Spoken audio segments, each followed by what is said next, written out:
네, 여러분들 안녕하세요. 시사타파의 심층분석 시작하도록 땡명 뉴스 시작하도록 하겠습니다. 오늘 이재명 대통령께서는 5대 총수들과 경제인 단체장들을 만나갖고 오늘 얘기했는데 사실 여러분들 분위기는 화기애애했지만 아마 경제 단체장들이나 재벌 총수들이 이재명 대통령 보고 좀 섬뜩했을 거예요. 분위기도 좋고 기대도 하지만 한편으로는 우려를 했을 거예요. 그 이유가 뭐냐면 오늘 사진 보니까 역시 땡명 뉴스에 이재명 대통령 여러분들 내가 좀 미안하지만 이재용이가 이뻐 보인 적은 처음이에요. 여러분들도 그래요? 이재용이가 좀 이뻐 보여요. 이상하다. 여태까지 나 이재용이나 이런 재벌 애들을 이뻐한 적이 없는데 여러분들도 그렇습니까? 이재용이가 이뻐 보여. 그쵸? 이재용이가 너무 이뻐 보이는 거야. 그쵸? 내가 예전에는 우리가 재벌 얼마나 비판하고, 그쵸?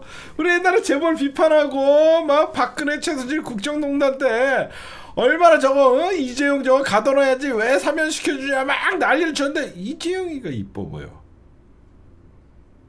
애가 참 반듯한 것 같아. 그치?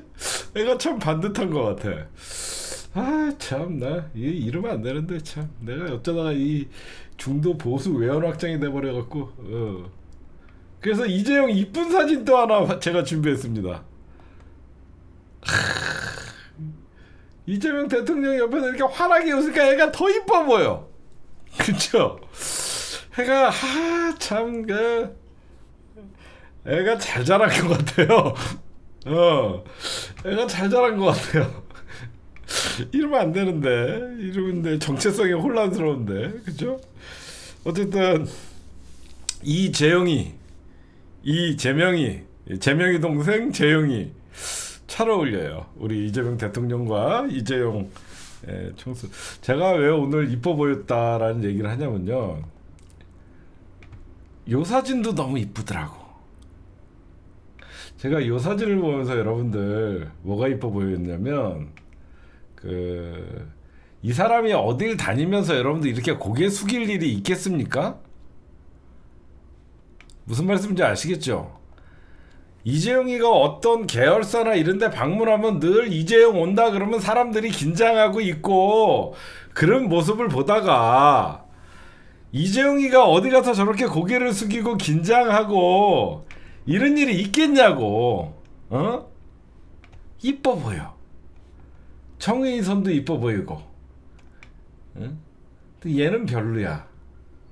얘는 별로야. 어쨌든 참 보기 좋습니다. 이게 나라다. 근데 제가 오늘 이재용이 이런 얘기를 해요. 이재명 대통령님의 자서전을 읽어봤다. 이건 많은 의미가 있습니다. 왜 제가 이런 걸 얘기하냐면 이재명 대통령이 어떻게 이 자리에 올라왔는지 자기는 자서전을 봤다는 거, 그거는 예의죠, 예의. 그렇죠? 자서전 읽어봤다라고 얘기한 사람은 재벌 총수 중에 이재용밖에 없었어요. 왜 이재용이가 저는 자서전을 읽어봤다는 이 내용에 이재명에 대한 존경심이 있다라고 생각했냐면 나 이거 이재용이를 너무 올려치기 하나? 이게 맞나? 여러분들 이게 맞나? 이게 맞아? 내가 이재용이를 너무 올려치기 하는 게 이게 맞아? 좀 혼란스럽다. 내가 이거는 제가 왜 이재명 대통령의 자서전을 읽어봤다라는 거에 대해서 의미를 두냐면 딴 사람들이 이런 거 지적을 안 할 거예요. 왜 두냐면 본인은 이재명 대통령 같이 저런 삶을 살아본 적이 없잖아. 그쵸? 이재용이는 태어날 때부터 귀족이었잖아. 그런데 이재명 대통령은 초등학교 졸업하자마자 공장에 갔잖아. 그러니까 저는 너무 편하게 살고 재벌가의 어떤 손자로 태어나서 그렇게 살았는데 이재명 대통령의 자서전을 읽어봤다라는 게 정말 훌륭하다는 존경심의 표현이거든. 그렇지 않아요? 응? 이재명 대통령에 대해서 존경심을 표현해서 이 자리까지 올라오시는데 정말 그런 자서전을 보면 감동을 받았다는 거거든. 응? 완전 180도 다른 삶이잖아. 그래서 저는 이걸 보면서 재영이가 이뻐 보인다. 재영이가 이뻐 보인다. 네, 그 다음에 근데 여기서 되게 무서운 얘기들이 오갔어요. 어떤 재벌에게 당근과 채찍을 같이 줬어요. 뭐냐? 경제 핵심은 기업 규제 과감히 정리하겠다. 응? 사업하는데 웬만한 규제 과감하게 개혁해주겠다. 다만 노동 문제, 중소기업 문제 등 공정한 경제 생태계가 중요하다. 이게 무슨 말이냐면요. 여태까지 재벌은 권력에게 늘 어떤 그 본인들의 요구 사항이나 본인들의 어떤 그 민원에 대해서는 해결만 얘기를 했지 기업의 도덕성과 기업이 준수해야 될 당연한 것들을 준수하지 않았다는 걸 얘기를 하는 거예요. 그렇죠? 이거는 아니 니네 사업하는데 얼마든지 돈 벌게 해주겠다. 다만 노동 문제, 중소기업 문제 신경 써라.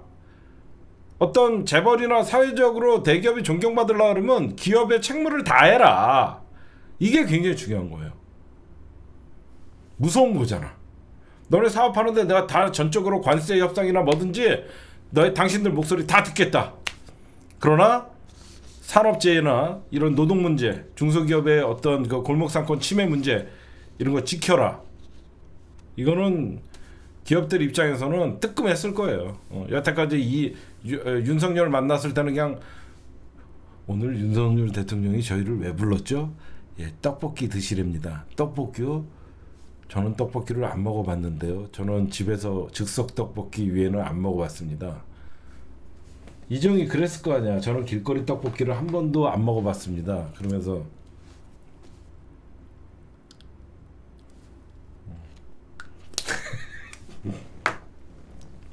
아니 국정조사 기간에도 립밤 바르시는 분이야. 입술 특가봐. 이재용이는 국정조사 기간에도 립밤 바르시는 분이야.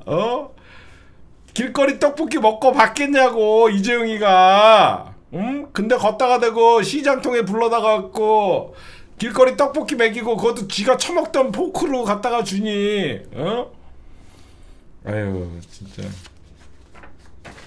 하여튼 오늘 너무 보기 좋았다. 뭔가 이게 왜 중요하냐면요. 처음부터 이재명 대통령이 만약에 재벌 개혁을 한다. 막 그러면 조중동이 연락 가잖아. 결국 여러분들 조중동 먹여 살리는 게 누굽니까? 재벌 아니에요. 재벌의 광고 아닙니까? 재벌과 이렇게 친화적으로 지내는데 조중동이 이재명 정부 때리고 그러면 우회적으로 이재용이 야 저쪽 광고 주지 마. 그러면 뭐가 됩니까? 에? 어쨌든 보기가 좋았다. 거기서 좀 특이한 얘기가 있어요. 그리고 아까 제가 좀 무서웠던 섬뜩한 얘기가 있었다. 그건 뭐냐면 이재명 대통령이 이런 얘기를 해요. 대기업이 재벌이 특혜와 착취로 이렇게 기업 경영을 해서는 안 된다. 그거는 정상적인 성장이 불가능하다. 경고했습니다. 면전에다 대고 재벌이 특혜랑 착취로 중소기업 착취하고 노동 착취하고 온갖 특혜는 다 누리고 재벌들 면전에서 경고를 했어요. 그러나 규제 과감히 정리해주겠다. 다만 재벌 총수들 노동자들 생명 안전 지키는 규제는 더 강화하겠다. 그랬더니 갑자기 이재용이 대통령님 자서전 읽어봤습니다. 그렇게 아부를 떤 거예요. 그 스토리예요. 알겠죠? 그 다음에 이재명 대통령이 더 멋있는 거 재벌 총수들한테 인사 추천해달라. 응? 우리가 모르는 것 중에 또 기업에서 인재들 데리고 있는 사람들 있잖아요. 여러분들. 야, 나 이런 생각은 못했거든요. 삼성 법무팀이 대한민국 최고의 사실 김앤장 위에가 여러분들 삼성 법무팀이에요. 그쵸? 여러분들 보시면 그러죠? 김앤장 위에가 삼성 법무팀이잖아. 그리고 뭐든지 삼성의 최고의 인재들도 있고 각 기업의 최고의 인재들이 있잖아. 재벌 총수들한테 인사 좀 추천해달라. 이재용이나 정의성들한테 얼마든지 우리가 기업인들하고 우리는 색안경 끼고 보지 않겠다. 얼마든지 경제 살리는데 도움이 된다 그러면 얼마든지 하겠다. 응? 그래서 참 보기가 좋았고 죄송합니다. 이재용이 이뻐 보이는 하루였습니다. 오늘의 땡명 뉴스 첫 번째 소식이었습니다. 두 번째 땡명 뉴스 시작하도록 하겠습니다. 이재명 대통령이 어제 이재명 대통령이 취임하시자마자 바로 대북 확성기 방송을 중단시켰죠. 북한에서 화답이라도 하듯이 같이 대북 확성 그러니까 남쪽으로 향했던 확성기 방송을 중단을 했죠. 그래서 오늘 이재명 대통령이 연천 주민들을 찾아갔습니다. 이렇게 좋아하고 이렇게 참 너무 좋아하시고 그래서 대북 확성기 방송 중지 적경 시대의 어떤 실태를 살폈는데 전단지 살포 관련 제발 좀 전단지 때문에 불안 떨지 않게 해달라고 연천 주민들이 대통령한테 요구를 했어요. 그러니까 대통령이 뭐라고 했는지 아세요? 어기면 막으면 됩니다. 대박이지. 아니 전단 살포하지 말라 그러는데 어기면 막으면 된다. 이 공권력의 힘입니다. 공권력의 힘이에요. 말 안 들어? 막으면 됩니다. 법으로 딱. 멋있었다. 역시 이재명 땡명 뉴스 멋있었다. 거기에 연천 25사단 비룡 군대 장병들을 격려하고 어떤 전망대도 올라가시고 멋있었다. 오늘 땡명 뉴스 시작하자마자 두 가지 말씀드렸습니다. 그 다음에 더불어민주당 원내대표 선거가 김병기 의원님이 선출됐습니다. 사실 제가 여러분들 전 김병기가 될 줄 알았어요. 왜 얘기를 안 했냐면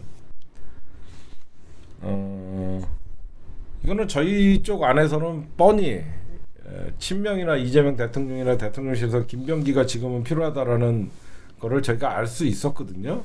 근데 괜히 제가 뭐라고 했다가는 서영교 의원님도 열심한 찐명이잖아. 소외받을까봐 안 했어요. 여러분들 그래서 김병기 의원은 지금은 김병기가 필요한 것 같아요. 이제 와서 말씀드리면 왜 그러냐면 이 내란 세력들을 잡으려 그러면 1년 안에 잡아야 돼요. 제가 모든 개혁과 어떤 청사는 1년 안에 해야 돼요. 여러분들 보셔도 이게 1년, 2년 끌고 그렇게 할 일이 아니죠. 개혁은 정광석화 같이 해야 되는 거고 청산도 정광석화 같이 해야 되는데 그렇게 하려 그러면 정보도 많아야 되고 저들의 동태도 파악을 잘해야 됩니다. 그렇죠? 그래서 저쪽은 김병기가 무서운 거예요. 검찰, 사법, 언론 개혁을 하겠다. 여러분들 원내대표가 얼마나 막중한 자리인지 좀 말씀드릴게요. 원내대표, 당대표 다 본인들에게 주어진 임무는 다르죠. 잠깐만요. 어떤 도라이 새끼 하나만 정리하고요. 아직도 하네.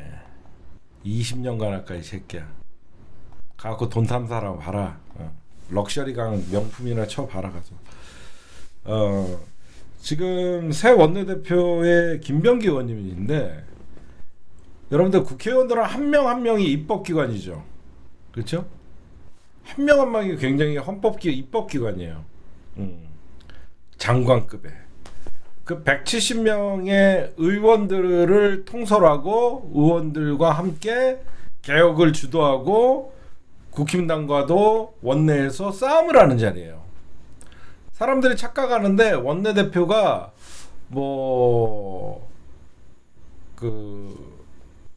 국힘당과 무슨 협치하고 그런 자리 아니에요. 원내대표는 협치를 하는 자리가 아니라 원내대표는 집권 여당의 국정 철학을 잘 이어서 국회에서 그거를 입법으로 실현시키는 거예요. 사람들이 무슨 원내 뭐 하자마자 뭐 협치를 하겠다, 그거는 대통령실의 정무수석, 그 다음에 민주당 안에 어떤 뭐 원내 운영수석 뭐 이런 사람들이 하는 거예요. 원내대표는 싸우는 자리예요. 한치도 밀리지 않으면서 이득을 잘 챙기고 원내의 주도권을 잡는 겁니다. 집권 여당으로서 자칫하면 국힘당에게 공격의 빌미를 주고 끌려다닐 수가 있잖아요. 그런 자리가 아니에요. 이득을 잘 챙기고 국힘당에 어떤 식으로 나올 것을 대비해서 미리 사전에 대비하고 그런 자리예요. 잘하실 겁니다. 그다음에 김병기 원내대표가 선출되자마자 민주당의 원내 운영수석, 이 운영수석이 여러분들 국힘당과 밑에서 물밑 조율을 하고 그러는 자리예요. 문진석은 누구냐면 7인회 중에 이재명 대통령의 신복 중에 한 명인 7인회 중에 한 명이 원내 운영수석, 정책수석인 허영, 원주 국회의원 있죠. 소통수석에는 박상혁, 이렇게 벌써 임명을 했다. 경기 김포시를 이렇게 됐다라고 여러분들에게 보시고, 좀 보니까 계파별로 좀 이렇게 잘 분배를 한 것 같아요. 원내 지도부는 문진석이라는 친명의 핵심, 정책수석 허영, 소통수석 박상혁, 이렇게 좀 잘 하시는 것 같습니다.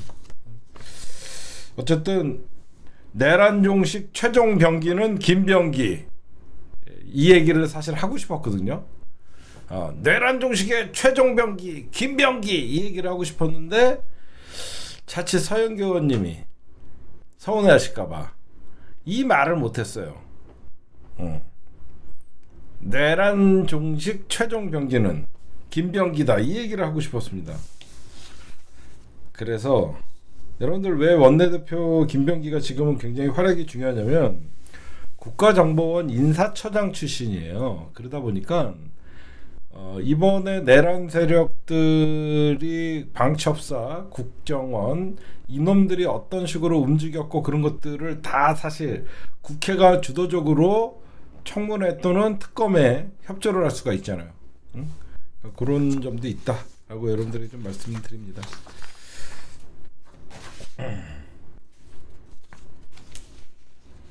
특검 얘기는 조금만 이따 할게요. 그 다음에 사실 제가 가장 예의주시한 자리가 있어요. 대통령실에서 제가 가장 예의주시한 자리는 뭐냐면 국정상황실장 자리였어요. 국정상황실장. 이 국정상황실장이 제일 중요한 자리거든요. 왜 국정상황실장이 제일 중요한 자리냐면 노무현 대통령 때 국정상황실장은 이광재였어요. 문재인 대통령 때 국정상황실장은 윤건영이었어요. 가장 믿을 수 있는 측근을 국정상황실장에 놓는 거예요.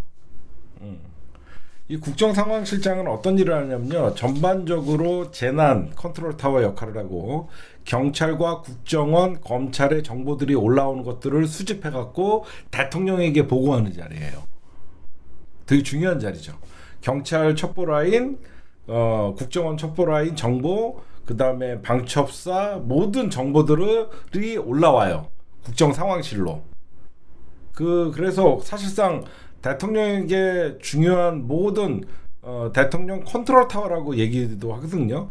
그런 상황을 보고하는 자리예요. 되게 중요한 자리예요. 근데 그분이 지금 송기호, 저 의외의 인사예요. 사실 여러분들 이 국정상황실장 같은 자리는 저는 솔직히 누구를 예상했냐면 정진상 있죠. 정진상 지금이야 뭐 지금 나중에 오시겠죠. 지금이야 어떤 검찰의 수사를 받고 있기 때문에 못 오지만 측근 중에 최측근을 임명하는데, 와, 송기호를 임명하는 걸 보면서 제가 소름이 돋았어요. 왜? 야, 이분 무섭다, 이재명. 진짜 실용주의다. 왜 그런 생각을 했냐면, 이분이 국정상황실장이지만 이분이 통상 전문가야. 통상 전문가라고. 이재명 대통령은 무조건 지금 경제에 올인을 하는 거야. 그래서 미국의 관세 협상이나 일본 대외 이분이 국정원 경찰 등 각 기관의 수장 정보를 대통령에게 보고하는 자리지만 해외의 어떤 그 경제 상황에 대비할 수 있을 때 가장 통상 전문가라서 빠르게 대통령과 대화를 해서 대응을 할 수가 있잖아. 그래서 여기 보면서 이분이 민변 출신이기도 하고 2017년 총선에서는 저기 송파의 배국상 있죠. 배국상이랑 붙어갖고 떨어지신 분이에요.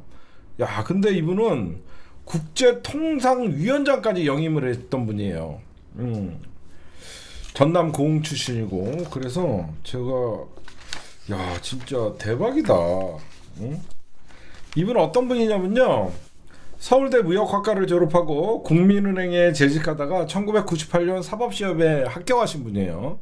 송기호 변호사거든요. 이후 민변 국제통상위원장을 맡으며 통상 문제에 꾸준히 목소리를 내왔고 관련 저서도 다수 출간했던 분이고요. 가습기 살균제 손해배상 소송 등에 참여해서 공익 변호사 활동도 하셨던 분이고요. 그 예전에 저것도 했던 걸로 알아요. 지금 제가 여기 보면 없는데 옛날에 한미 FTA 할 때 잘못된 점들을 하나하나 다 찍었던 분이에요. 한미 FTA 할 때 이거 잘못됐다, 미국이 너무 이거를 했다 그러면서 그 FTA나 국제통상 협상 이런 것들의 국익 위주의 중심을 굉장히 대박인 분이에요. 하여튼 대박입니다 이번. 깜짝 놀랐어요. 사실 여러분들이 상황실장이 제일 힘든 자리예요. 제일 힘든 자리예요. 민정수석은 여러분들 그냥 검찰, 경찰, 검찰이나 그 대통령 주변의 친인척 관리, 인사 관리 이런 거 딱 정해져 있잖아. 근데 진짜 이거는 어떻게 보면 종합 상황실장이에요. 나라의 전반을 다 지금 보는 겁니다. 그 다음에 막 갑자기 비상 상황이 국가적으로 뭐 재난이 발생하거나 그럴 때 실무를 총괄하는 거예요. 바로 청와대에서 국정 여기 상황실장인데 빨리 어디 뭐 119 출동하고 어디가 어디 지원하도록 빨리 협조하면 모든 부처가 한 방에 움직이는 거예요. 대단히 중요한 자리인데 여기에 통상 전문가, 대체로 측근을 쓰는데 통상 전문가로 썼다. 이재명 대통령이 너무너무 준비가 많이 돼 있구나 그런 생각을 했습니다. 이어서 여러분들에게 특검 얘기 좀 할게요. 특검의 기대와 우려 그런 것들을 조금 얘기하도록 하겠습니다.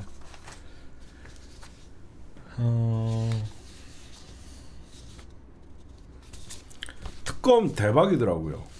뭐냐면 여러분들 이제 실질적으로 오늘부터 특검이 출발한 거예요. 특검이 출발한 거예요. 지금부터 다음 달 1일까지가 준비 기간이야. 20일 동안 준비 기간. 어제 특검 임명했잖아. 그럼 특검이 출범한 거예요. 그래서 20일간의 준비 기간이 있는 거예요. 그러면 어떤 일을 하냐 20일간에. 여러분들 알다시피 각 특검은 이 기간에 577명에 달하는 대규모 수사팀을 꾸리고 수사팀에서 일할 대규모 사무실을 마련해야 되는데, 제가 좀 말씀드릴게요. 지금 특검은 임명된 날, 어제 임명됐잖아 밤에. 그럼 오늘부터잖아. 오늘부터 20일 안에 준비기간이에요. 이 준비기간을 빼고 150일, 최장 150일까지 수사를 할 수 있는 거야. 저기 내란 특검과 김건희 특검은 그 최상병 특검만 120일. 그래서 총 170일이라고 얘기하는 겁니다. 무슨 말씀인지 아시겠죠? 20일을 빼고 최장 150일까지 3, 5, 15, 5달까지 수사를 할 수 있기 때문에 170일이라는 얘기가 나왔던 거예요. 그럼 지금 뭘 하냐? 시설의 확보가 뭐예요? 지금 뭐 내란 특검 같은 경우에는 특검 보만 6명, 특검 1명, 거기에 파견검사가 60명, 수사관이 100명, 거의 한 200명 있어야 되는 사무실을 구해야 되는 거야. 그쵸? 200명 있어야 되는 사무실을 구해야 되는 거야. 그래갖고 지금부터 하면 사무실 구해야 되고요. 이제는 뭘 해야 되냐면 특검이 딱 임명되자마자 뭘 하냐면 특검보를 임명해요. 특검보는 6명을 임명해야 되면 한 8명 정도 임명해갖고 대통령한테 고르라고 하는 거예요. 배수로 아마 추천을 하는 거예요. 그래서 예전에 박영수 특검이 자기 직속 후배 뭐 지랑 가까웠던 근무 경쟁인을 윤석열을 특검 수사반장에다가 그 임명을 했고, 윤석열이가 이제 한동훈 데리고 오고 박찬호 데리고 오고 이복현 데리고 오고 막 그랬던 거잖아요. 이런 식으로 특검보가 꾸려지는 거예요. 그러면 이제 특검보를 임명 요청을 하는 거예요. 그래야지 직무 수행을 하는 거거든요. 그러니까 지금부터는 그 수사팀 구성을 우선 풀어야 할 과제가 뭐냐, 특검보와 수사 실무를 담당한 파견 검사를 찾는 일이 가장 중요한 것이죠. 여기서 이제 특검보, 내란 사건의 특검보는 어떻게 꾸밀 것인가. 아마 제가 예상하는 거는요, 지금 내란 사건을 어디에서 수사했죠? 공수처랑 경찰이랑 검찰 다 했죠. 3개. 그치? 공수처랑 경찰이랑 합동수사본부 해갖고 내란 사건 수사를 했죠. 서울 고검 박세현도 수사를 했죠. 그래서 제가 보면 특검보와 이런 쪽은 그쪽에서 이제 수사를 제대로 했던 검사들이 있으면 이 사람들을 특검보로 임명을 할 테고, 그 다음에 이제 파견 검사, 이게 문제예요. 파견 검사를 어떻게 뽑을 것이냐. 그러니까 일단은 뭐 어떤 이력서나 다 검증을 하겠죠. 근데 여기서 이제 잘해야 될 게 뭐가 있냐면, 이제 파견 검사를 할 때 민주당이 특검 법안을 발의했기 때문에 여러 가지 이제 특검과 함께 의견을 교환을 할 거 아닙니까? 여기서 이제 어중이 떠중이를 잘 걸러내야 돼요. 그 역할을 누가 해야 되냐면 특검보가 해야 되는 거예요. 그래서 조은석 특검이 6명의 특검보를 잘 임명해서, 사실 팀장격이죠. 제가 파견 검사가 60명이라고 했죠. 그럼 특검보가 6명이죠. 그러면 1팀, 2팀, 3팀, 4팀, 5팀, 6팀 이런 식으로 10명의 검사를 지휘할 수 있는 특검보가 마련이 되겠죠. 뭐 그렇게나 할지 안 할지 모르겠지만, 여기서 윤석열의 어떤 그 흔적이 남아있는 검사들은 와갖고 제대로 일 안 하겠죠. 정보만 빼돌리겠죠. 그런 것들을 조심해야 돼요. 예전에도 그랬어요. 예전에도 특검을 최순실 박근혜 국정농단 사건 같은 것도 박영수 특검에서 가장 조심했던 게, 그때 박근혜 라인이 붙어 있어갖고 우병우 라인을 걸러내는데 굉장히 힘들었던 거예요. 그 당시에는 우병우 라인 대 박영수 특검이 우병우 라인 속관하는 게 힘들었거든요. 그렇기 때문에 지금 가장 중요한 게 대부분 자신이 믿을 만한 사람들을 특검보로 임명하는데, 저는 특검도 중요하지만 특검보가 어떤 사람들이 가냐, 저는 이게 굉장히 중요하다고 생각해요. 그래서 저는 특검보만큼은 외부 인력을 채워야 된다고 생각하는 사람 중에 하나예요. 뭐 여러분들이 생각하시는 뭐 지금이야 어쩔 수 없지만 예를 들어서 최강욱 의원님이나 뭐 노영희 변호사나 이런 사람들이 특검보로 쫙 가면 괜찮다는 거예요. 그래서 나머지 이제 파견된 검사들을 살펴볼 수 있거든요. 그래서 이번에 특검보나 이런 것들은 그 검사나 판사 출신 법조인에게 특검보를 맡겼었거든요. 그러니까 법조 경력 7년 이상이면 되는 거예요. 대검찰청 없애야 해요. 없앤다 그랬잖아. 검찰을 폐지한다 그랬잖아. 검찰을 폐지하면 대검찰청이라는 건 없잖아. 그래서 제가 우려가 되는 게 바로 그거예요. 특검보를 잘해야 돼요. 그래서 각 특검마다, 김건희 특검도 그렇고 내란 특검의 특검보는 6명이고, 그 다음에 김건희 최상병 특검의 특검보는 4명이거든요. 내란 사건의 특검보가 제일 많아요. 이유가 뭐냐면 지금 각 특검은 준비기간에 8명씩의 특검보, 8명 중에 내란 특검은 6명이 뽑히는 거고, 김건희, 최상병은 8명을 추천을 해서 4명이 뽑히는 거예요. 그걸 대통령이 임명을 하는 건데, 대통령이 5일 안에 특검보를 임명을 해야 되고, 최상병 사건은 3일 안에요. 7년 이상의 법조 경력만 있으면 돼요. 특검보가 굉장히 중요한 거예요. 그래서 이제 특검보까지 딱 꾸려지면 특검은 검사 및 공무원 파견을 공식적으로 요청을 합니다. 공식적으로.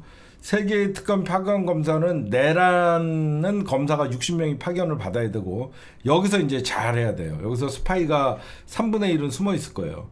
김건희 사건은 40명, 최혜병 사건은 20명. 그래서 총 120명을 파견을 받아야 돼요. 그래서 아마 제가 보면 공수처에서 내란 사건을 수사했던 검사들, 그 다음에 서울중앙지검에서 내란 사건을 제대로 수사했던 검사들, 특수통이나 공안통 검사들이 많이 차출될 걸로 보여요. 근데 여기서 잘 걸러야 되겠죠. 왜 그러냐면 현 수사팀을 배제하고 나머지 지금 중앙지검의 공안통이나 형사부에 있는 사람들이 파견될 가능성이 많아요. 그래서 저는 이게 굉장히 중요하고, 그 다음에 여러분들 특검에 있어서 가장 중요한 게 뭐예요? 특검에 있어서 가장 중요한 거는 보안입니다. 가장 중요한 건 보안인데, 이게 그러니까 이게 밖에서 지금 특별검사 사무실이 어떤 별도의 조사 공간이나 수사기관과 달리 민간 건물에 차려야 되기 때문에 이 보안이 굉장히 중요해요. 그래서 역대 특검은 원활한 영장 청구와 공소 유지를 위해서 아마 특검들은 대부분 서초동에 많이 차려져요. 대부분 서초동에. 왜 그러면 정장 청구도 빨리 해야 되고, 공소 유지를 해야 되기 때문에 서울중앙지법이나 서울고법, 대법원이 있는 서초동이나 가까운 강남 이쪽에 많이 해요. 그래서 지금 근데 의외로 200명 들어가는 사무실을 어떻게 구하나 막 이런 얘기들이 하는데 쉽게 구할 것 같습니다. 강남 지금 빈 건물 많아요. 지금 강남 빈 건물 많다, 공실 많아갖고요. 윤석열이가 경제 개판 쳐놔갖고요. 강남에 빈 건물들이 많대요. 그래서 건물 구하는 데는 그렇게 큰 어려움은 없다라고 얘기하고, 이 최혜병 특검은 서초동도 좋지만 아무래도 이거는 군에 관련된 사건이잖아요. 그래갖고 용산 쪽도 알아본다라고 이쪽은 하더라고요. 좀 자기네들은 의미 있게 용산 쪽에다가 군 시설이 몰려있는 용산 쪽에다가 사무실을 넣겠다라는 것들도 나오고 있습니다. 가장 중요한 건 뭐다? 준비 기간에도 압수수색을 할 수 있어요. 대박이죠. 그렇죠? 갑자기 수사 준비 기간에 저쪽에서 증거를 인멸을 한다는 소리가 딱 들리면 신속한 증거 확보를 해서 압수수색이 가능합니다. 20일 안에도 지금. 그래서 제가 보면 이 3특검이 되게 재밌을 것 같아요. 뭐냐, 오늘 딱 뉴스에 들어, 오늘은 최혜병 특검이 시작과 동시에 어디를 압수수색 들어갔습니다. 네, 오늘은 김건희 특검의 수사팀장, 오늘은 김건희의 코바나 컨텐츠 압수수색했습니다. 네, 내란 특검으로 오늘은 어디를 압수수색 경쟁이 벌어질 것 같아요. 서로 수사, 이게 여러분들 경쟁 관계잖아. 보이지 않죠? 사건은 다 다르지만 누가 더 먼저 발빠르게 아킬레스를 치고 들어가고 그런 사안들이 있잖아요. 그래서 제가 보면 사실상 특검은 내년 지방선거의 선거운동 기간이다. 제가 이렇게까지는 밀고 가고 싶지는 않은데, 정무적 판단을 제가 해보면 민주당 굳이 내년 지방선거 선거운동할 필요가 없을 것 같아요. 그냥 특검이나 응원하고 예, 특검의 소식만 잘 이렇게 전파가 되면 잘 할 것 같습니다. 보니까. 하여튼 여러분들 준비 기간 20일 동안엔 이렇게 하는 것이고 여기서 또 어떤 게 있냐면요. 민주당 의원들이 이제 입조심을 해야 돼요. 제가 항상 이 정치권에 있으면서 가장 큰 문제가 뭐냐면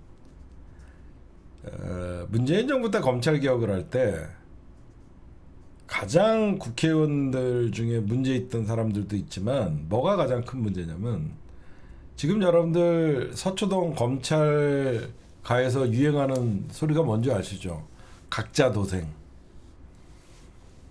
지금 각자 도생인데 제가 의원들 왜 입을 조심해야 된다라고 얘기하는 거냐면 이제 검사 새끼들이 각자 도생이다 보니까 의원들과 건너 친하면 전화가 오고 난리가 납니다. 검사 새끼들 중에 조금이라도 인연이 있으면 민주당 의원님들한테 의원님한테 전화가 와요. 그러면 느닷없이 자기는 여태까지 검사들 별로 아는 사람도 없었는데 갑자기 검사가 아는 사람들이 막 생겨요. 네 검사님 막 그러면서 이렇게 되는 거예요. 그러면 어떻게 되냐 나중에 이런 애들이 특검에 막 추천을 합니다. 검사 새끼들 빠른 놈들은 누구 통해서 줄댄 다음에 자기 어디 추천 좀 해주세요 이런 식으로. 그래서 김기표 의원님한테 전화가 불난대요. 맞아요. 그런 거예요. 무슨 말씀인지 아시겠죠? 민주당의 법사위, 민주당의 어떤 내란 청산위 이런 사람들한테 엄청난 전화가 와요. 그래서 의원님 제가 예전에 의원님 사건 맡았던 누굽니다 막 이러면서 그래요 뭐 이렇게 하다 보니까 막상 전화 받고 나면 또 누구 추천하라 그러면 자기는 이 사람이 좋은 사람으로 착각할 수가 있거든. 그래서 그런 것들을 조심해야 돼요. 그래서 이럴 때는 절대 특검이 시작되면 민주당 의원님들은 쓸데없이 본인의 친분을 과시하는 검사들을 추천하면 안 돼요. 절대 검사들을 민주당 의원들이 제대로 검증 안 된 사람들을 자기가 친하다는 이유만으로 특검에 꽂아놓거나 그럼 큰일 납니다, 여러분들. 그치. 여기저기서 민주당의 어떤 입김 좀 쓸만한 사람들한테 검사들 지금 전화 돌리고 난리가 났습니다. 그러니까 그런 것들을 좀 제가 우려하는 게 그런 것들이 있다라고 여러분들에게 좀 말씀드리고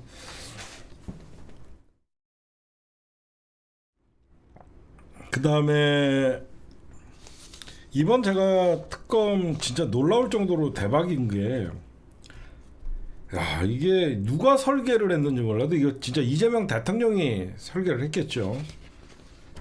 제가 보면요 내란 특검은 수사력에 집중을 했어요.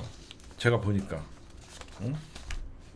지금 제가 특검 얘기하는데 마약 수사는 어찌 됐나요? 너는 씹으려라. 나는 마약 사건 얘기부터 들어야 된다.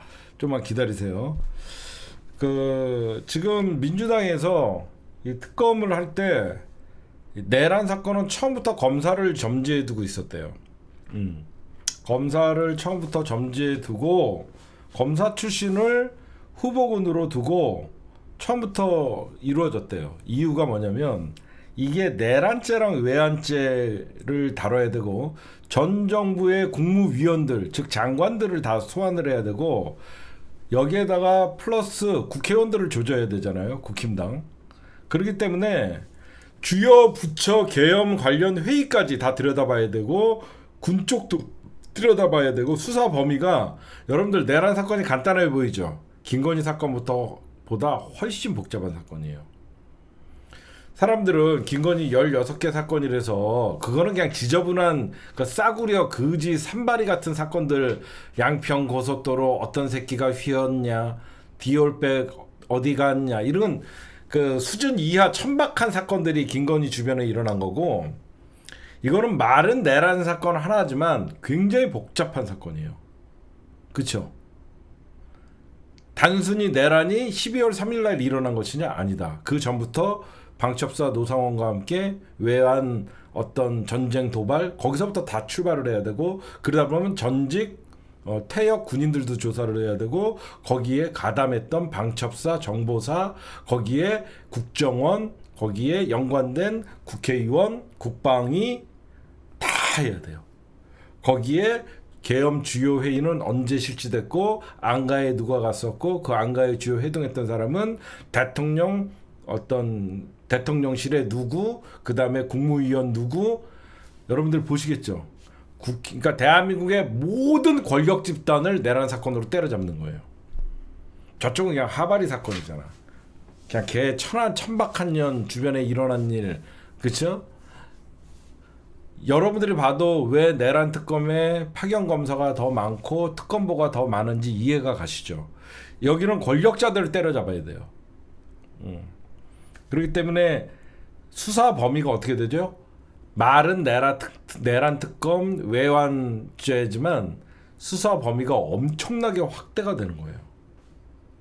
여러분들이 봐도 윤석열 정부의 거의 국정 전반을 들여다보는 겁니다. 그냥 말은 내란 특검이야. 무섭지. 그냥 내란 특검.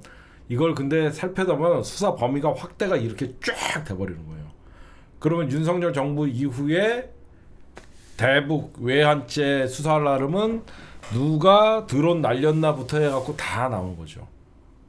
그래서 이거는 단기간에 최대 성과를 낼 수 있는 수사력을 최우선으로 한 거예요. 수사력으로 최우선으로를 했기 때문에 과거에 어떤 수사 경력이 많은 어떤 이 조은석 검사가 함해팡에 올라왔고 대통령이 임명을 한 거예요. 여러분들 보셔도 그렇죠. 여기에 역대 최대급 특검보 6명, 파견검사 60명, 특별수사관, 파견공무원 각 100명, 거의 한 166명, 특검까지 167명. 자, 여러분들 보세요. 파견 공무원 100명에 특별수사관, 파견 검사까지 일사천리하게 지휘를 하려고 그러면 어떻게 돼요? 그 조직을 가장 잘 이해하고 그 조직을 가장 지휘해 본 사람이 해야 되는 거예요. 그래서 리더십도 중요한 기준이 됐다라고 얘기합니다. 근데 난 조은석 특검이 대박인 게 뭐냐면 이런 얘기를 해요. 오늘 여러분들 조은석 특검이 누굴 만나는 줄 아십니까? 오늘 조은석 특검이 어제 특검 딱 임명되자마자 제일 처음으로 가서 만난 사람이 박세현 고검장이에요. 박세현 고검장한테 면담을 딱 합니다. 그 다음에 국가수사본부와 고위공수처를 노고가 헛되지 않게 적극적으로 검찰과 국가수사본부 고위공수처가 여태까지 수사한 게 헛되지 않게 최선을 다하겠다. 그러면서 기존 수사팀을 격려를 해요. 그럼 뭐예요? 기관 갈등을 최소화하는 거죠. 어차피 특검이 출범을 하면 공수처가 수사했던 거, 기존에 있던 국가수사본부가 수사했던 거, 박세현 고검장이 수사했던 거, 이거 어떻게 되죠? 협조하라는 뜻입니다. 니들 사건 자료 다 안 넘기면 검사들도, 왜 그러냐면 이번 내란 특검에 여러분들 사람들이 쉬쉬하고 있지만 사실 검사가 수사 대상이잖아. 그쵸? 검사가 수사 대상이야. 봤잖아. 내란 사건의 검사들도 중앙선관위에 가서 검사, 지금 여기에 이제 그 박성재 법무부 장관뿐만 아니라, 응? 지금 이 내란 사건에 있어서는 박세현이를 고검장을 찾아갔던 이유는 니들 사건 수사 자료 은폐하거나 그러지 않고 여러 가지 협조하라는 뜻이에요. 응? 검찰이 가장 빠르게 김영현 외에 군인들이나 경찰 다 집어넣었잖아. 그 수사 자료나 이런 것들을 은폐하지 말라는 뜻이에요. 좋은 뜻으로. 가갖고 잘 얘기했겠죠. 그러니까 내란 특검은 수사력을 중심으로 했다. 그 다음에 저는 이 두 번째, 원래 김건희 특검도 저는 처음에는 검사 출신을 임명하지 않을까라는 생각을 했어요. 그래서 제가 심재 처리가 가능하지 않겠나 했는데 역시 이재명 대통령이 판사 출신을 임명을 했어요. 그 이유가 뭔가 했더니 여러분들 김건희 사건은 김건희 특검은 누가 봐도 김건희와 윤석열을 겨냥하죠. 거기에 명태균 사건이 끼어 있잖아요. 그러면 저것들이 정치 탄압이나 전 정권 보복 수사다라는 얘기가 나오겠죠. 조중동이나 돈 탐사나 이런 것들이 실드를 쳐주겠죠. 그러면 이게 어때요? 응? 정치적 논란이 가장 불가피한 사건이 김건희 수사잖아. 그렇기 때문에 검찰 비윤 검찰이 윤석열을 친다라는 그런 의미보다는 야당의 정치보복 프레임에서 벗어나기 위해서는 정치적 의심을 들받는 판사 출신을 임명을 해서 이거는 관리형으로. 왜 그러냐? 제가 왜 판사 출신을 임명했냐 이걸 보니까 이미 김건희 사건은 웬만큼 다 드러나 있다는 거야. 그렇죠? 이미 김건희 사건은 웬만큼 사람들이 국정조사 자료, 어떤 자료, 웬만한 사건들이 다 드러나 있고 그거를 이제 확인만 하면 된다는 거야. 응? 그렇잖아. 응? 지금 보시면 여러분들 김건희 디올백 사건은 또 요 부분만 수사하다가 다 미진해갖고 저쪽에서도 도이치모터스 주가 조작 사건도 어디를 저것들을 숨기려고 그랬는지 이미 드러나 있잖아요. 그래서 이런 사건들을 다 하다 보면 김건희는 정치적 일정 부분을 논란을 해소하기 위해서 관리형으로 뽑은 것 같고 최상병 사건도 대박이에요. 최상병 사건 여러분들 잘 모르시는 분들이 좀 많더라고. 이분이잖아, 이분. 이윤재, 누구죠? 이명현 이분이잖아. 이분이 여러분들 봐봐. 병역비리 수사본부 국방부 팀장을 했던 사람이죠. 이회창 아들 잡았던 사람이에요. 이회창 아들 잡았던 사람이에요. 그러니까 살아있는 권력의 아들 잡았던 사람이에요. 이명현. 그래서 저분도 얘기 들어보니까 대박이라고 하더만.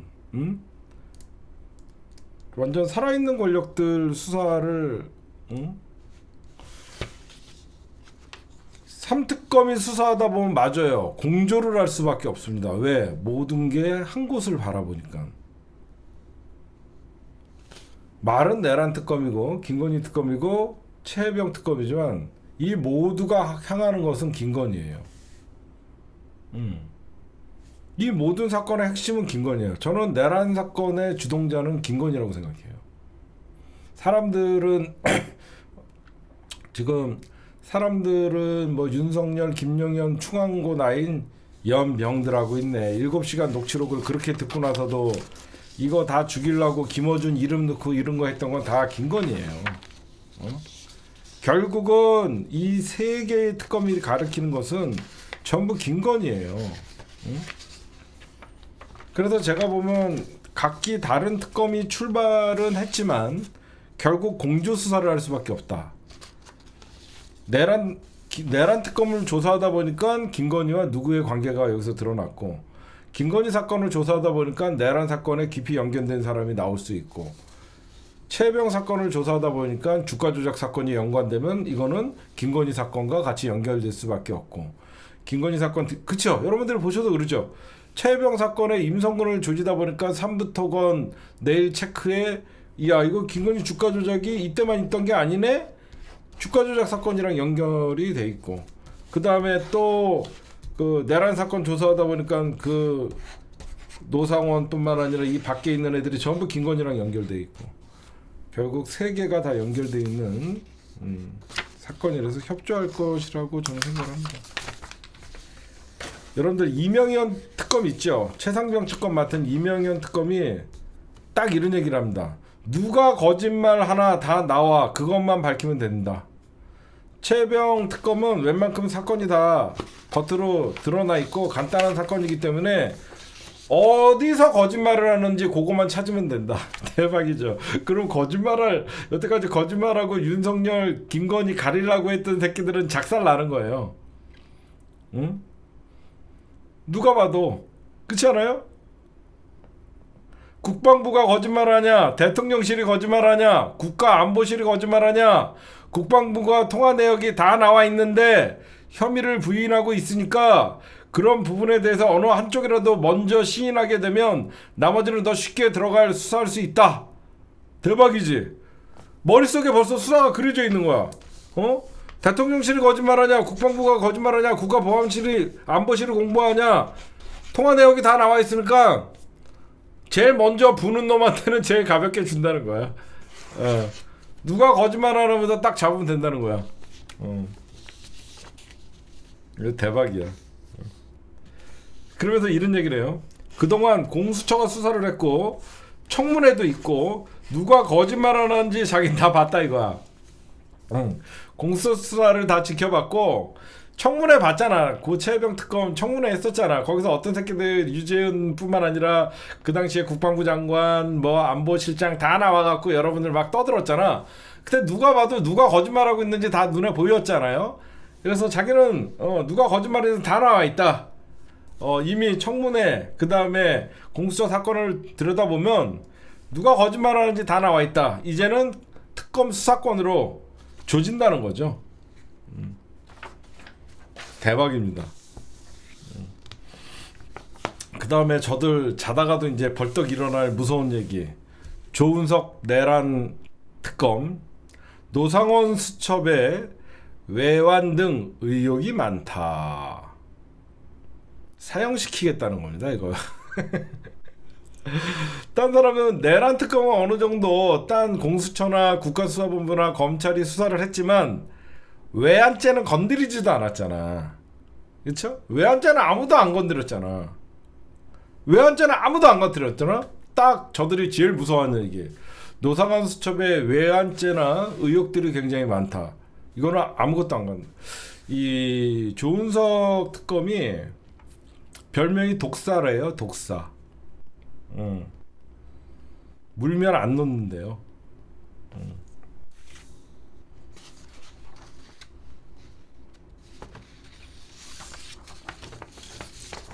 여러분들 이분 얘기하면 약간 똘끼가 있어요.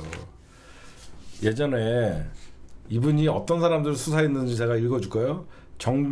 정대철 전 민주당 대표, 김대중 정부 때, 안희정 전 충남지사, 노무현 정부 때, 김대중 전 대통령 아들 김홍일 전 의원, 한광옥 전 대통령 비서실장, 이광재 전 강원지사, 최순영 전 신동아그룹 회장, 진영구 전 대검찰청 공안부장, 여러 정치인, 재벌, 고위직 검사들 과거 조은석 특검의 수사를 받았던 사람들이에요.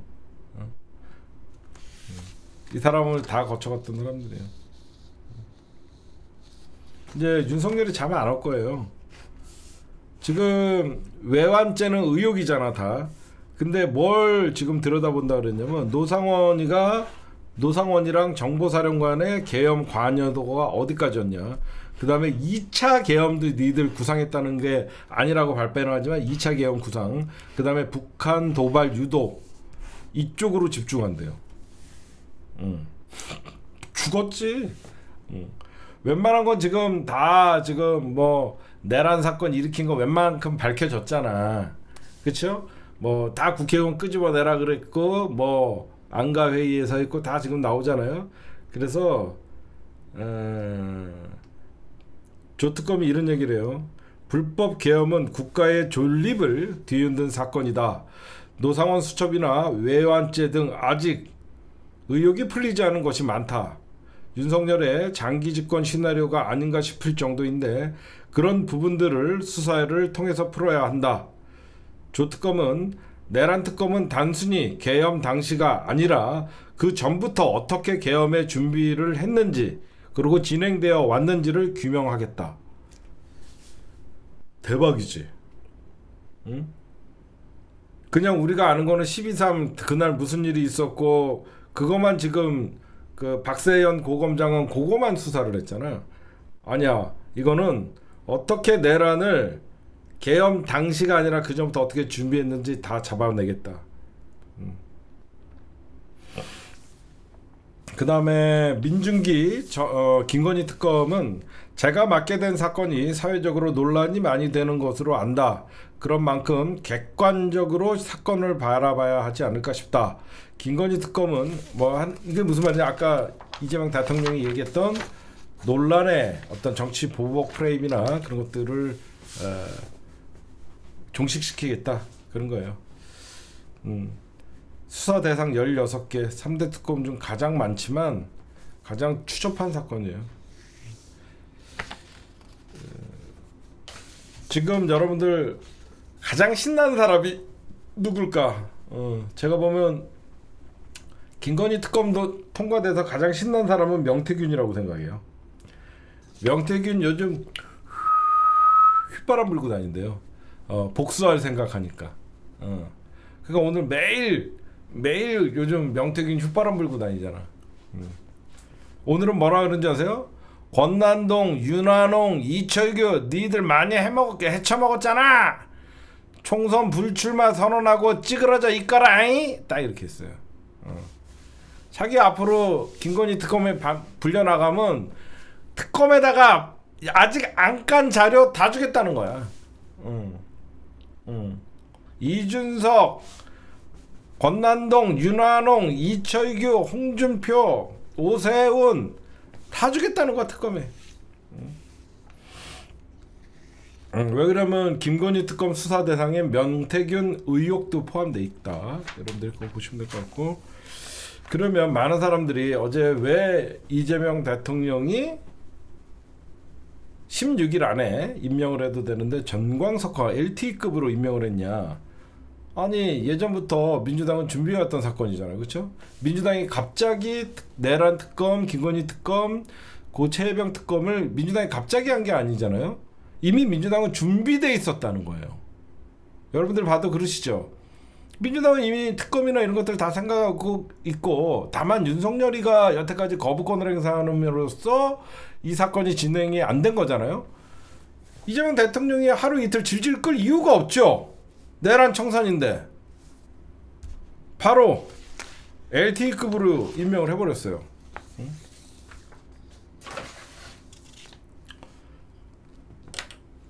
이제 여기저기서 이제 공격이 들어올 겁니다. 이재명 대통령 인사, 어떤 김민석 후보자 뿐만 아니라 이제 인사 문제에 대해서 이제 공격이 여기저기서 벌써부터 많이 들어오고, 이제 그러면서 이런 얘기를 해요.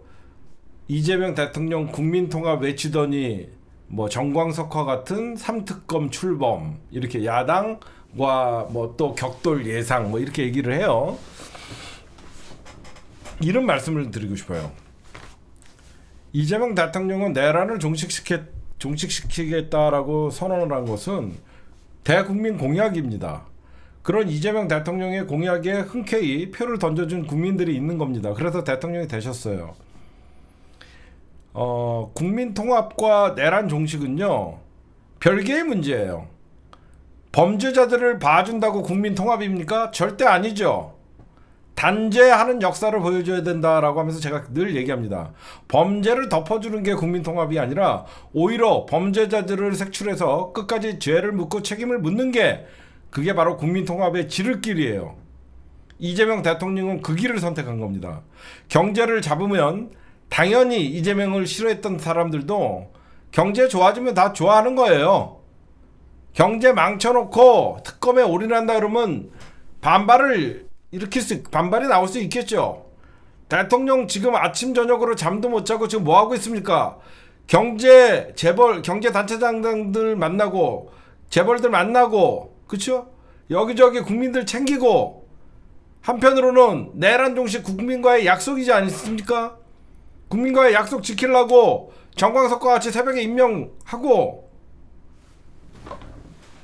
특검이 국민 통합을 저해하는 게 아니라 범죄자들에게 죄값을 묻지 않으니까 대한민국은 국민 통합이 안 되는 거예요. 해방 이후부터가 그런 거예요. 단죄하지 않는 역사가 남아있기 때문에 억울한 사람들이 생기는 겁니다. 억울한 사람들이 없어야만 왈가왈부가 없는 거예요. 죄 지은 놈이 벌을 받고 그 죄값을 치러야만 죄 지은 놈도 떳떳하게 사는 거고, 억울한 사람도 없을 때 서로 용서와 화해가 되는 거예요. 일방적으로 두드려 맞고 내 가족이 도륙당했는데 그 새끼들은 잘 살고 떵떵거리고 살고 우리 가족은 저 새끼들 때문에 평생 3대가 거지꼴을 맨만하고 사는데 천은치 한으로 남아있는데 내 평생 저 새끼들에게 한이 있는데 어떻게 국민통합이 됩니까? 그쵸? 내 마음속에 한이라는 응어리가 지어져 있는데 어떻게 저놈들을 용서하고 저놈들과 손을 잡고 뭘 하라고 합니까? 그게 5.18이에요. 5.18의 진상규명이 됐어요?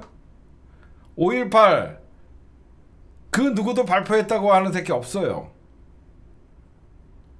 단죄하지 않는 역사가 생기니까 처벌받지 않으니까 뒤질 때까지 골프장에 있다가 경호 처받으면서 전두환이 같은 새끼가 바로 뒤지는 겁니다.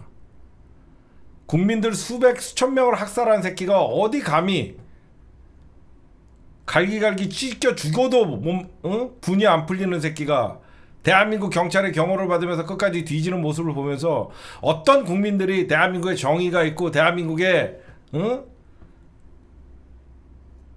단죄를 했다고 얘기를 하겠습니까? 저는 이재명 대통령은 이 방향성이 너무 맞아요.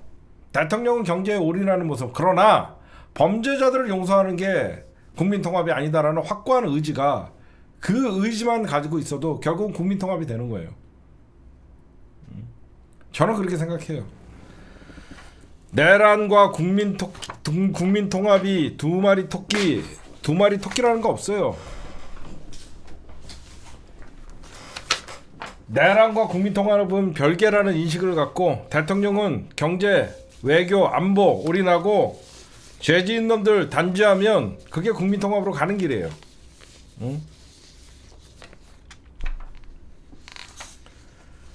그 다음에 오광수 민정수석이 사의를 표명을 했는데 이건 어제 새벽에 사의를 처음에 그 전에 오광수 수석이 사의를 하는 걸 대통령이 말렸었대요. 말렸었는데 오광수 민정수석이 대통령에게 부담 주기 싫다라고 하면서 사의를 하니까 마침 어제 특검 임명안이 넘어갔고 그래갖고 오광수 민정수석 사의를 받아들이면서 어제 특검도 그래서 빨리 임명을 해버렸다라고 얘기하는데, 야, 이재명 대통령 인사 검증도 할 수 없는 민정수석 날리니까 좋냐? 이재명 대통령 인사 실패 첫 낙마자 벌써 나와. 니들이 바라는 거였냐? 이게? 니네들이 바라는 게 이런 거였어? 응? 이재명 정부 첫 낙마자 나와. 니들 이런 게 바라던 거야? 나쁜 새끼들. 더 이상 우리는 뭐 오광수에 대해서는 얘기하지 말고 저런 나쁜 새끼들 조중동이랑 손잡고 이재명 정부 흔들게 나섰는데 철저한 응징이 있을 것이다. 그런 말씀을 좀 드리고 싶고, 지금 이재명 대통령이 어제 LTE급으로 여러분들 특검을 임명을 했죠. 지금 국힘당 의원들이 LTE급으로 전부 휴대전화를 교체하고 있대요. 졸라 빠르게 교체한 지 얼마 안 된 전화기도 막 교체하고 있대요. 그러면서 지금 몇몇 휴대전화 바꾸고 있고, 특히 윤성 친윤계 의원들이 내란 수사는 당연히 의원들한테까지 수사 범위가 넓어질 수밖에 없다.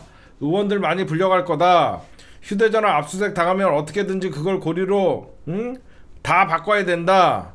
우리끼리도 조사받으러 갈 일이 있으면 많아 보인다. 지네끼리 그러면서 이러다가 우리 정당 해산 진짜 되는 거 아니냐. 지네끼리 막 쫄았대요.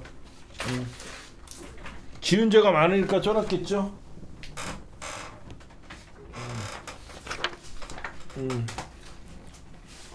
지은 죄가 많으니까 쫄았겠죠. 지금 또 더 재밌는 거 뭔지 아세요? 의원들 텔레그램 방도 탈퇴했다가 다시 가입하고 연병들 하고 있대요. 지금 텔레그램도 탈퇴했다가 다시 가입하고 연병들 하고 앉아있답니다. 그 전에 대화록 삭제하려고.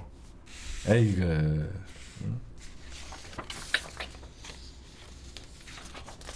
그러니까 윤석열과 나눴던 텔레그램에 있는 애들 뭐 휴대폰 던지고 난리가 났대요. 그 다음에 국민의힘 지지율 폭락.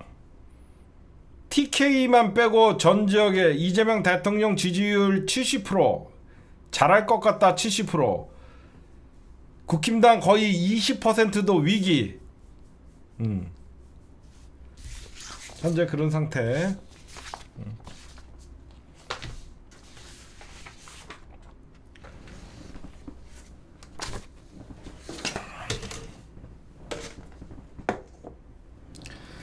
저는 꼭 이 새끼 잡고 싶어요. 정진석. 이 새끼 진짜 나쁜 새끼거든. 이 새끼 진짜 나쁜 새끼. 대대로 나쁜 새끼거든. 검찰이 지금 김건희 공천 개입 의혹으로 정진석을 참고인으로 조사했는데, 정진석 너는 특검이 잡는다. 특검 수사 범위에 대통령실이 있어. 정진석 너는 반드시 너는 죽을 때까지 너도 못 나온다. 이 새끼는 진짜 나쁜 놈이에요. 정진석은 끝까지 잡아야 돼, 이 새끼. 대통령실이 포함되어 있으니까 여러분들 그렇게 보시면 될 것 같아요. 네, 오늘의 1부였습니다. 네, 지금 많은 분들이 백혜련 경정이 이번 마약 사건은 70kg대가 아니라 300kg였다 라고 하면서 기자회견을 하고, 지금 현재 백혜련 경위는 어딘 지방 파출소 같은데 거기에 이제 좌천되어 있는데, 이 사건은 검찰이 덮었다. 그쵸? 마약이 300kg 들어왔다. 이거는 누가 관련되어 있어서 검찰이 덮었냐면 심의정의가 관련되어 있는 거예요. 여러분들이 잘 알고 계시죠? 이 마약 사건은 심의정의가 관련되어 있어서 검찰이 전폭적으로 덮었고, 거기에는 한동훈이도 관련되어 있는 거예요. 왜 그러냐면, 그쵸, 그 당시에 인천지검장이 심의정의였고, 심의정의가 이 사건을 모를 리가 없고, 심의정의는 왜 이 사건을 덮었을까? 그러면 더 위로 올라가겠죠. 당연히 마약이 300kg가 국내에 반입됐는데 법무부가 이 사건을 모를 리가 없습니다. 심의정 인천지검장의 입을 막을 수 있고 경찰 마약수사대의 입을 막을 수 있는 것은 검찰총장 윗급이에요.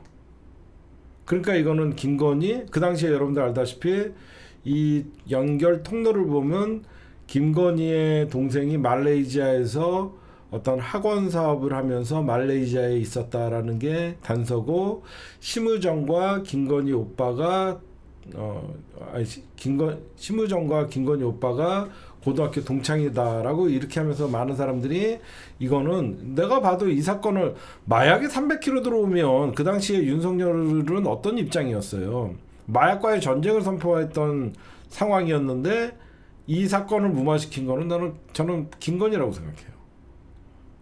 또 잡혀갈 수 있으니까 저는 마약 사건을 덮은 거는 김건희였고, 김건희 라인에서 검찰을 찍어 눌렀고 경찰도 찍어 눌렀고, 결국은 이 사건은 덮이는 것 같지만 이 사건은 김건희 특검에서 밝혀질 거라고 봐요.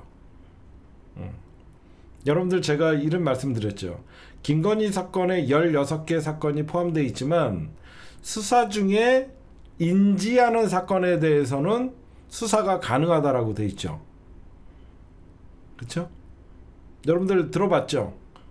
지금 모든 특검에서 수사 중에 특검이 인지하는 사건에 대해서는 수사가 가능하다라고 나와 있기 때문에, 제가 볼 때는 심의정의가 인천지검장일 때 사건이 발생을 했고 인천지검장이 이 사건을 덮을 수밖에 없었고, 그러면 지검장보다 더 큰 힘이 작용한 건데 이건 대통령실밖에 없죠. 제 생각은 그래요. 그래서 이것도 반드시 김건희 사건을 굳이 마약 특검을 할 필요도 없이 김건희 사건 수사 과정에서 마약 사건이 드러나지 않을까. 당연히 민주당은 이거는 알고 있으니까, 다 아는 얘기 모르시는 분들도 있으니까. 하늘이님은 똑똑하니까 다 알지만 모르시는 분들도 이 내용이 있으니까 말씀드린 거예요. 예. 마약 사건은 그렇게 풀어가지 않을까 그렇게 생각합니다. 예. 네, 여러분들 이스라엘이 갑자기 이란의 전면전에 전투기 200대를 출격을 시켜갖고 이거는요 트럼프가 뒤통수 맞은 거예요. 오늘 여러분들 갑자기 막 국제 유가가 뛰고 환율이 올라가고 막 난리가 났었죠. 그래서 우리나라 주식 시장도 3,000포인트 앞을 바라보다가 꺾인 거예요, 여러분들. 이스라엘이 왜 이란을 지금 공격했냐면요. 저런 게 있어요. 도란프가 취임하기 전에 내가 취임하면 유럽과 중동의 전쟁을 끝내겠다 했잖아. 그치? 그러면서 자기가 막 노벨 평화상을 노린다 이런 얘기가 나왔잖아. 그래서 뭐 그 누구냐 그 새끼 그 우크라이나의 그 젤렌스키인가 뭐 이상한 새끼 하나 있잖아. 그 새끼 데려다가 면박 주고 막 그랬잖아. 전쟁 종식하라고. 그러면서 오히려 그 도란프가 그 푸틴이랑 더 친화적으로 하고 너 내 말 안 들어? 빨리 그랬잖아. 그 새끼한테. 그러면서 이제 전쟁 종식시키려고 이제 그 트럼프가 이스라엘이 왜 전폭적으로 어제 공격을 했냐면요. 그 오바마 정부에서 이란 핵 협상을 하고 있었어요. 어떤 그 핵 확산 금지를 어떤 포함시킨 오바마표 그 협약이 있었는데 2018년에 체결한 그거를 도란프가 깨버립니다. 도란프 1기 때 오바마가 체결했던 이란과의 핵 협상을 파기시켜요. 핵 협상을 파기시키고 어떻게 했냐면 이란을 경제 제재를 해요. 핵 협상을 일방적으로 미국이 파기를 하고 이란이 거기에 반발을 하면서 우리는 그러면 고농축 우라늄을 개발하겠다라고 하니까 그래? 너희들 경제 제재! 이런 식으로 한 거예요. 그래서 이란이 계속 그거에 대한 불만을 갖고 있었죠. 그러고는 사이에 이제 이스라엘이 중동 전쟁을 일으켰죠. 그런 와중에 도란프 2기가 들었으면서 도란프가 계속 이란과의 핵 협상을 했어요. 일방적으로 너희들은 모든 고농축 우라늄을 없애라. 그 우라늄이 결국은 핵탄두에 들어가는 재료거든요. 그랬더니 이란이 싫다. 절대 안 된다. 니들이 먼저 해라. 그러면서 계속 협상을 1차, 2차, 3차, 4차까지 열었는데 협상이 계속 평행선을 달리고 있었어요. 그러다가 이제 내일 모레 15일 날 5차 핵 협상을 이란과 앞두고 미국에서 약간의 이상한 소리가 나와요. 뭐냐? 상업용 우라늄은 허용해 주자라는 얘기가 나오는 거예요. 미국이 계속 강대강으로 부딪히니까 미국이 한 발 살짝 물러나서 그러면 이란의 군사용이 아닌 상업용 우라늄에 대해서는 어느 정도 협상의 여지가 있다라는 백악관에서 소리가 들리니까 거기에 이제 이스라엘의 네타냐후가 노발대발을 한 거예요. 이스라엘 입장에서는 이스라엘이 이란과 맞짱을 뜰 수 있는 가장 큰 이유는 이스라엘은 비공식적으로 핵을 보유하고 있거든요. 지금 이란이 그동안 미국과의 핵 협상이 결렬된 다음에 모아놨던 우라늄 갖고 핵탄두 9개 정도를 만들 수 있다라는 얘기가 나왔었어요. 그러니까 내일 모레 이란과 미국이 상업용 핵 협상이 이루어지면 굉장히 이스라엘이 곤란해지겠죠. 그렇죠? 선제 공격을 한 거예요. 이제 이해가 가세요? 미국과 이란의 5차 핵 협상이 내일 모레 잡혀 있는데 여기에서 미국의 태도가 약간 물러서는 것 같으니까 이스라엘의 네타냐후가 선제 공격을 해버린 거예요. 그러니까 도란프가 벙찐 거죠. 전 세계에서 유일하게 통제가 되지 않는 게 중동의 이스라엘이에요. 그 이유는 여러분들 알다시피 유대인들이 미국 안에서 정치적으로 막강한 영향력을 펼치기 때문에 이스라엘만큼은 미국도 마음대로 어떤 경찰 노릇이 안 되는 거예요.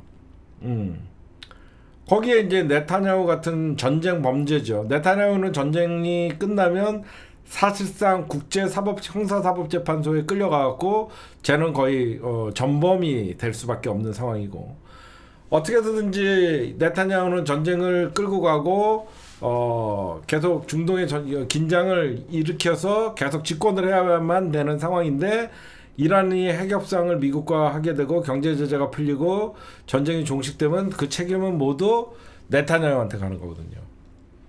지금 네타냐후는 여러분들 알다시피 이번에 이란을 공격한 거는 저거는 전쟁 범죄를 한 거예요. 그래서 트럼프가 이제 쪽팔리잖아요. 컨트롤도 안 되는 거야. 전 세계에서 망신을 당한 거예요. 사실상 트럼프는 네타냐후한테 뒤통수 맞은 거예요. 그러니까 트럼프가 오히려 네타냐후 편을 들은 거예요. 마치 사전에 알고 있었다는 것 같이. 미국도 모르는 공격을 했는데 그것도 몰랐다라고 하면 미국의 정보력이나 미국이 이스라엘에 대한 통제가 벗어났다라고 하면서 미국이 굉장히 자존심이 상하는 일이니까 도널드 트럼프가 이런 얘기를 해요.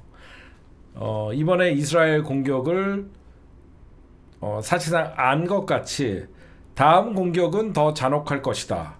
이란이 너무 늦기 전에 핵 협상에 나와라. 이미 계획된 공격이었다. 마치 알았던 것 같이. 몰라놓고. 그렇죠? 몰라놓고 마치 알았던 것 같이 이미 계획된 공격이었고 다음 공격은 더 잔혹할 것이다. 그래서 지금 여태까지 보면 오늘 왜 여러분들이 트럼프는 나는 이란에 합의할 기회를 줬다. 나 대신 이스라엘이 공격한 것 같이 이렇게 꾸미는 건데, 이번 중동 전쟁은 여러분들 굉장히 심각한 게, 이란은 여러분들 어떻게 보면 지금 이스라엘과 이거는 종교까지 엮여 있잖아요. 이란은 이쪽에 어떻게 보면 자존심이에요. 지금 중동의 유대교 이스라엘과 맞서는 어떻게 보면 맞척 노릇을 하는 거예요.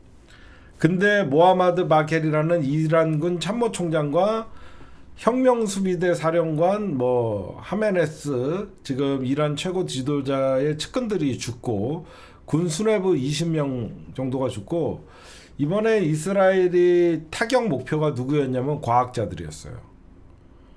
과학자들이 25명이나 목표를 정하고 죽이려고 했던 사건인데, 미국이 이게 몰랐다는 게 굉장히 수치스러운 거예요, 사실.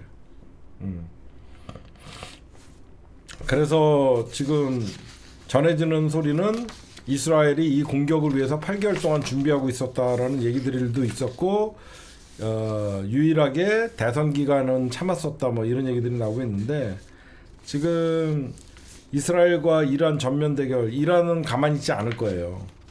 이란도 오늘 바로 드론 100대를 동원해서 공격을 했죠. 그래서 지금 이재명 대통령이 경제로 어떻게 돌파구를 좀 찾아보려고 하는데, 세계 경제가 굉장히 불안해지고 있어서 지금 이재명 대통령의 리더십이 더 빛나야 되는 순간이고, 미국의 리더십은 전 세계적으로 추락하는 사건이었다. 이렇게 여러분들에게 좀 정리를 줄 수 있겠습니다.